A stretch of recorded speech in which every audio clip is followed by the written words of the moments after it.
Theater circles are buzzing with talk about a leaked security camera video from an Evita rehearsal, showing Rachel Zegler, the production's star, allegedly being escorted off stage against her will. The footage, which has spread widely among industry insiders, captures what appears to be a tense confrontation, ending with security approaching Zegler from both sides before leading her away, while cast and crew watch in stunned silence. What's particularly striking about the video is how everything freezes in that moment. The music stops, movement ceases, and, according to sources close to the production, this wasn't a theatrical exercise or a planned dramatic beat. It was the culmination of what they describe as weeks of escalating tension between Zegler and the creative team. This incident marks a surprising turn for Zegler, who initially couldn't stop expressing enthusiasm about playing Eva Peron. Yeah, well, we're busy, of course. Evita opens at the Palladium this summer, so we're collaborating with Jamie Lloyd again, following Sunset Boulevard. One source noted, Rachel was desperate to play Peron. You know, it was her idea.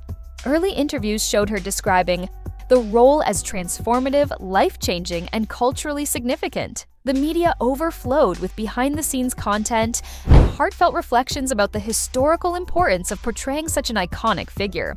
For a while, it seemed like this production might help Zegler pivot away from previous controversies. The media narrative supported her casting, fans rallied behind her, and there was genuine excitement about her taking on this demanding role. But something shifted dramatically during the rehearsal process. The enthusiastic post disappeared, replaced by cryptic messages and emotional silence. Sources claim Zegler began describing the production environment as unsafe and hostile, using terms like creatively gaslighting to characterize her experience. Private messages eventually leaked to fan accounts. Where she once celebrated the artistic collaboration, she reportedly began characterizing it as controlling and oppressive. Some production insiders suggest that the real issue wasn't the environment itself, but the expectations. Zegler allegedly struggled with the realization that Evita wasn't designed to be a one-woman show. The production was not a solo showcase, but rather required tight ensemble work moving at a demanding pace. When friction emerged during rehearsals and stories began to leak, Zegler's team reportedly shifted into damage control mode.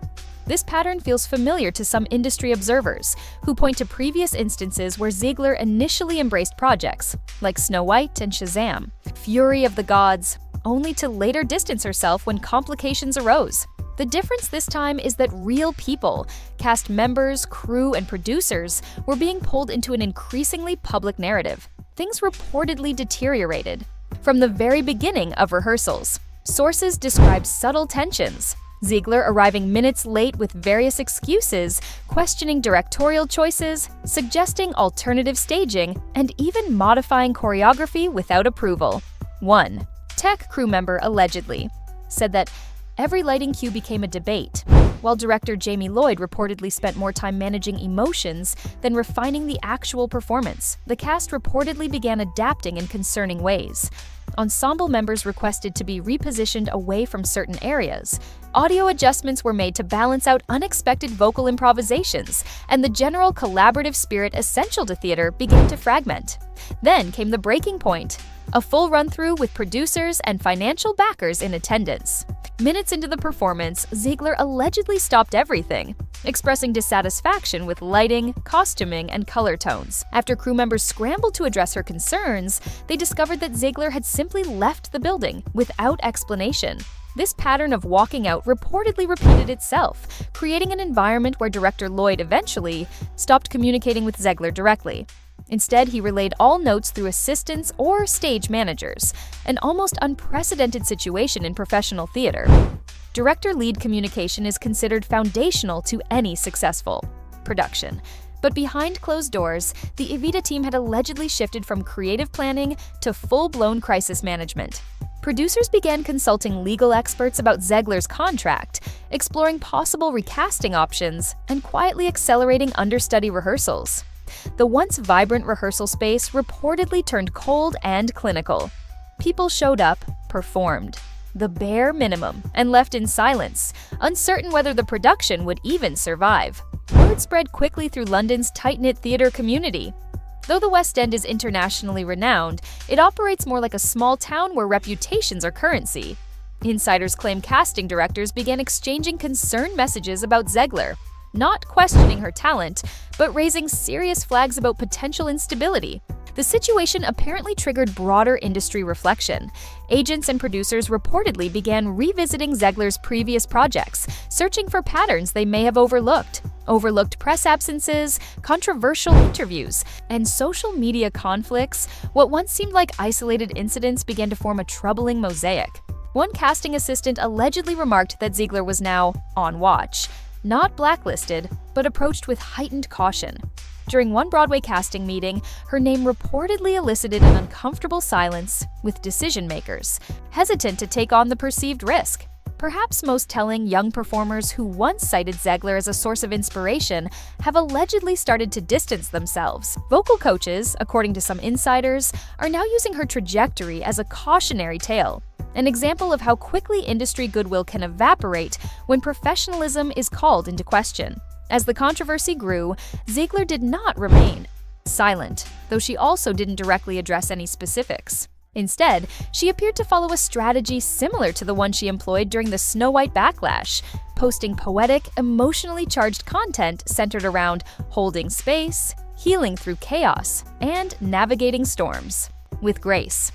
These vague yet pointed messages were widely interpreted as indirect acknowledgments of the turmoil, allowing her to maintain a sense of personal vulnerability while avoiding any concrete accountability.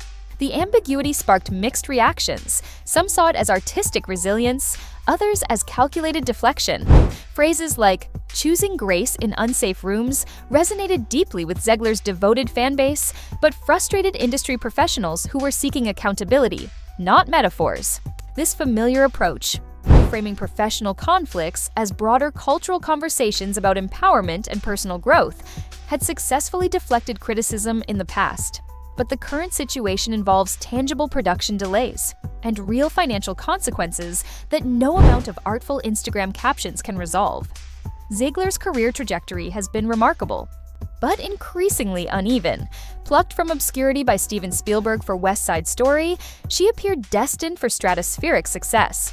Her powerful voice, emotional depth, and undeniable screen presence earned her early critical acclaim. But subsequent projects brought turbulence. Shazam! Fury of the Gods underperformed at the box office, and Zegler's widely circulated comment that she only accepted the role for the paycheck alienated both fans and studio executives. During the Snow White promotional cycle, her remarks dismissing the original animated film as creepy and referring to the prince as useless generated significant backlash, particularly from Disney's traditional audience. Evita had been positioned as a strategic return to her roots, a role that showcased her vocal prowess in a prestigious, ensemble-driven theatrical production. Instead, it reportedly became another chapter in an emerging narrative centered around challenges with collaboration. According to industry insiders, Zegler's representatives are now advising a strategic reset, taking on smaller roles, focusing on independent films with experienced directors, minimizing press obligations, and seeking projects where she isn't solely responsible for the commercial outcome. Her talent is not in question, but the complications that seem to follow have allegedly made studios and producers increasingly cautious. Companies are becoming increasingly hesitant, especially in an industry where reliability and a collaborative spirit often outweigh raw talent when it comes to hiring decisions. At just 23 years old, Zegler stands at a critical juncture. She has time to recalibrate her career, but the industry's memory is long, particularly when it comes to production disruptions that result in financial setbacks. What makes her situation especially compelling is the ongoing tension between undeniable talent and professional conduct. No one disputes Zegler's extraordinary vocal ability or her emotional depth. These qualities remain exceptional. The concern lies in what sources describe as a recurring pattern: early enthusiasm, followed by public discontent or detachment when projects become challenging. For young performers navigating the intersecting worlds of Hollywood and live theater, Zegler's journey offers a sobering lesson. One brilliant performance may open doors, but it's the ability to sustain professionalism under pressure that keeps them open. A standout performance might launch a career, but sustaining that career requires building a reputation for consistency and professionalism.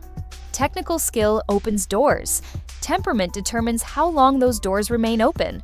Theatrical productions are especially vulnerable environments for behavioral issues.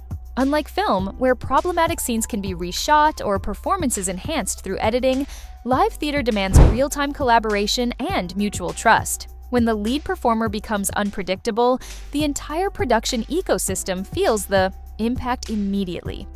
What's particularly striking about the Evita situation is how quickly it escalated from minor tensions to alleged security involvement. Sources describe early signs that might have seemed insignificant in isolation: slight tardiness, questioning of directorial choices, creative disagreements, gradually accumulating into a breakdown of fundamental working relationships. The reported moment when director Jaime Lloyd ceased direct communication with his lead represents an extraordinary breakdown in theatrical practice. Directors and leads typically maintain close creative dialogue throughout rehearsals, refining performances. Through constant feedback. That connection was reportedly severed completely, with communication filtered through intermediaries, a virtually unprecedented situation in professional theater. For audiences and fans watching from outside, the narrative appears dramatically different depending on perspective. Zegler's passionate supporters see a young artist constrained by traditional power structures, standing up for her artistic integrity. Industry professionals reportedly see concerning unprofessionalism that jeopardizes productions, representing significant investments of time, money, and creative energy. The leaked rehearsal footage has intensified these divergent interpretations. The same video showing security approaching Zegler generates radically different responses, either evidence of institutional mistreatment or necessary intervention in an untenable situation. This polarization reflects broader cultural conversations about changing workplace expectations across industries. Zegler's response strategy: dynamic, emotional, poetic social media content, rather than direct addressing of specific allegations, effectively mobilizes fan support, but reportedly frustrates industry veterans. This communication approach, emphasizing personal experience over professional accountability, reflects generational shifts in how public figures engage with controversy. What happens next will likely determine Zegler's long-term career trajectory. Industry sources suggest several potential paths forward: a period of professional recalibration through smaller, less exposed projects, working with established directors known for mentoring young talent, or perhaps a strategic break followed by a carefully managed comeback. The most challenging aspect may be rebuilding trust with producers, directors, and fellow performers in an industry built on collaborative relationships. Perceptions of reliability matter tremendously. Talent opens initial doors, but sustained success depends on being someone others want to work with repeatedly. For theater and film producers, the situation raises difficult questions about supporting young performers through professional development. How can production environments better prepare inexperienced leads for the pressures of carrying major projects? What support structures might prevent emotional challenges from escalating into production crisis or not? Whatever happens with Evita and Zegler's involvement, this moment represents a critical juncture. At 23, she remains extraordinarily young by industry standards, with ample time to reshape her professional narrative. The fundamental question isn't about talent, that remains exceptional, but whether she can harness that talent within the collaborative frameworks that major productions require.